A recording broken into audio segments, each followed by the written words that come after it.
So first quarter and first half of the second quarter, I feel like you guys came out strong. What were you guys seeing during that stretch? And then where do you think things kind of like got off track? Yeah, I think first quarter, especially, we did a good job of attacking their pressure. They do a good job of putting physicality on the defensive end, and we found some stuff that worked for us. We kind of went to it. We got a little bit stagnant in that kind of bottom half of the second quarter, and so it put us in a bit of a tough bind. And then defensively, we had a couple miscues that are fixable and controllable by us. So when we go back and watch film, it's something that we can control and fix next time. Yeah, I would say we're a team that definitely gets our energy off of defensive stops and no second chance points, and we did a great job of that to start off the game. Just getting it out and running the floor in transition. We got great open looks doing that, so we just kind of got away from that. Yeah. What is it about this matchup? Obviously, this particular subset of game, it didn't go the way you guys wanted, but I think that this matchup kind of bodes well. You guys have really played well against the Lynx. Just in your words, what do you think kind of helps you guys match up with them? For the most part, we can match their physicality, right? We are a pretty physical team ourselves, and I think inside we have great bigs who have the ability to kind of use that physicality to their strengths. I think there was a couple times in the paint tonight where I thought there was a little bit more contact than other people on the floor thought there was. But at the end of the day, I think putting pressure on the rim is something that we do really well. And this is a really good basketball team on both ends of the floor. Obviously, it's why they sit so high in the rankings. But for us personally, I think it is a good matchup. I think we match up kind of well against them just in terms of personnel. And we play hard. So that's always tough to play against for anybody. Yeah, I would say our inside presence is very versatile, and so is theirs. So we just, in general, matchup to matchup, have a great chance against them.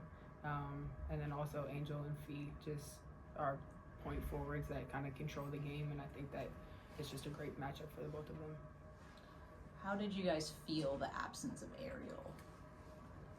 I mean, A does a lot for us, obviously on both ends of the floor, and the ball's in their hand a lot, so I think our point guards get a little extra pressure with the ball being in their hands a little bit more when A isn't in the lineup. And so, it's on all of us. Nobody can kind of step up and do what A does, but obviously each and every one of us has to raise our game and our level a little bit to kind of cover up for some of the stuff that we miss, but obviously she does a ton for us, so it's tough when we don't have her on the floor.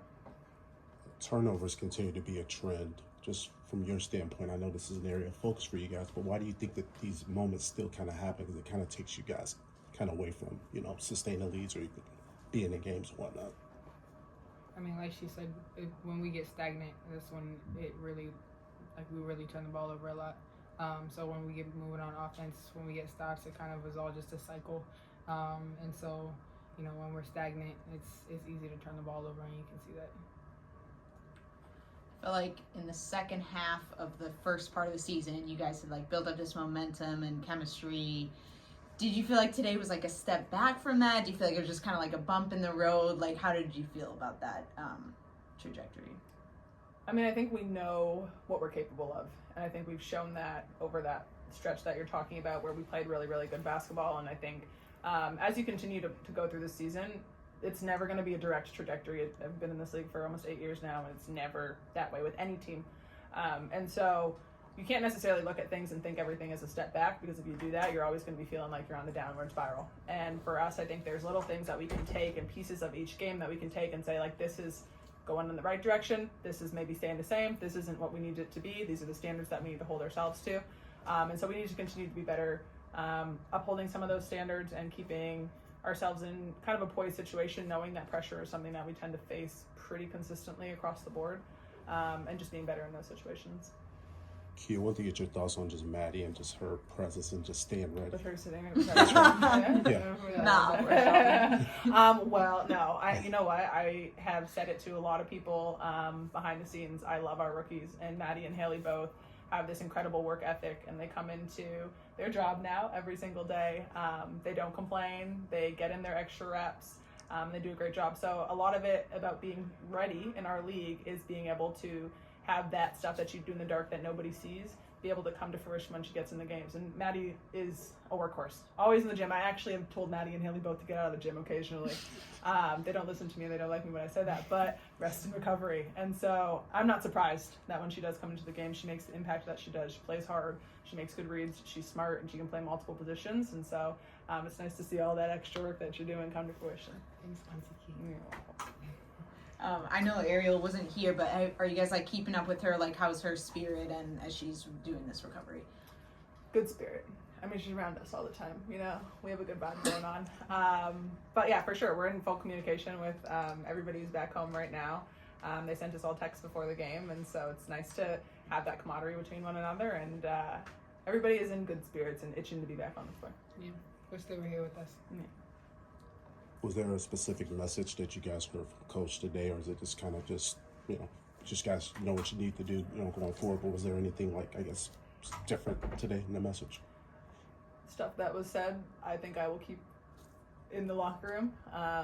But it was all good stuff and stuff that we need to, what I love about Tyler is that he's honest, and he's vulnerable, and he will always look in the mirror before he asks us to do anything. And it's also our job to look in the mirror before we ask anybody else to do anything, right? And that's a big piece of it as well. And so I tell people a lot, he's one of those guys that you want to play for. And so the messaging today was what we needed to hear, not necessarily all the good, some of the tough stuff too, but we definitely needed to hear it. Thanks, guys. Oh, we'll go to Curly Bell on Zoom. Kia, this is hard for you. What can the guard group do in trying to find better ways to feed the posts inside? It looks like there's been issues where just trying to get those post entry passes, or they're getting deflected, or turnovers are coming. What can the guard group do to help get better looks inside for the post players? It's a combination of everything, right? From the guard's perspective, we got to get better angles to get the ball to the hand that's available.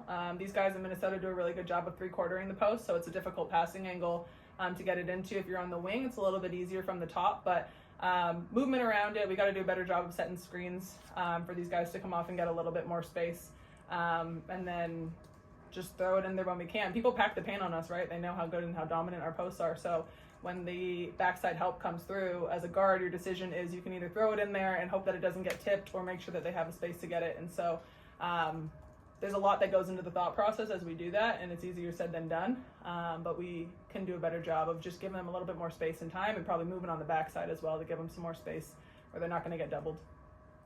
Thank you. Good. All right. Thank you. Thank you.